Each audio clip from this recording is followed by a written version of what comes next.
उत्तर प्रदेश की सियासत से जुड़ी बड़ी खबर। असदुद्दीन अवैसी ने आज उत्तर प्रदेश में गठबंधन कर लिया।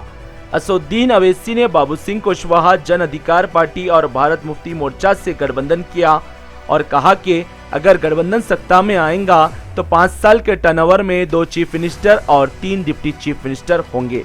इनके गठबंधन साथी ने कहा कि अब मुकाबला गठबंधन वर्सेस बीजेपी का होगा। अब तीसरे नंबर पर सपा चले जाएंगी। इन्होंने ये भी कहा कि चंद्रशेखर आजाद के लगातार कॉल्स आ रहे हैं, अब बात की जाएंगी। कयास लगाया जा रहा था कि ओवैसी के साथ चंद्रशेखर आजाद का बहुत जल्द गठबंधन होगा।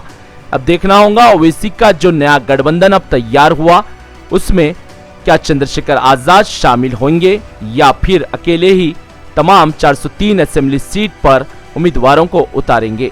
चंद्रशेखर आजाद उम्मीदवारों को तो मैदान में उतारे हैं, लेकिन ये देखना जरूर होगा चंद्रशेखर आजाद ओवैसी के नए गठबंधन में शामिल होंगे या नहीं। उत्तर प्रदेश में ओवैसी का नया गठबंधन, अखिलेश या ओवैसी मुसलमान तय करेगा। जानकारों की माने सरकार किसी की भी बने, मुसलमानों की अहम भूमिका उत्तर प्रदेश में। ओवैसी का जादू अब चलेगा या फिर अखिलेश का दाव आजम परिवार पर मुसलमान वोट को खींचने का चलेगा, ये भी देखना होगा।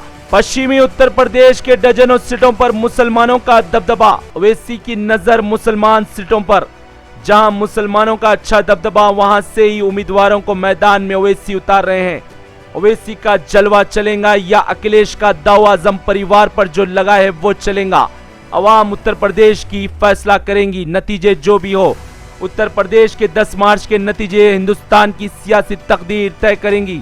ब्यूरो रिपोर्ट, भारत की तरक्की।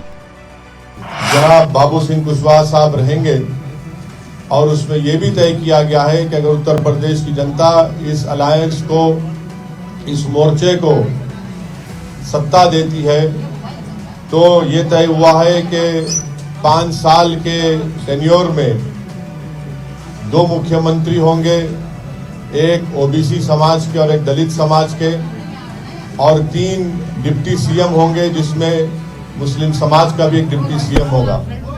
तो ये 4 अहम बातें मुझे आप तक बताना था, आप तक पहुंचाना था।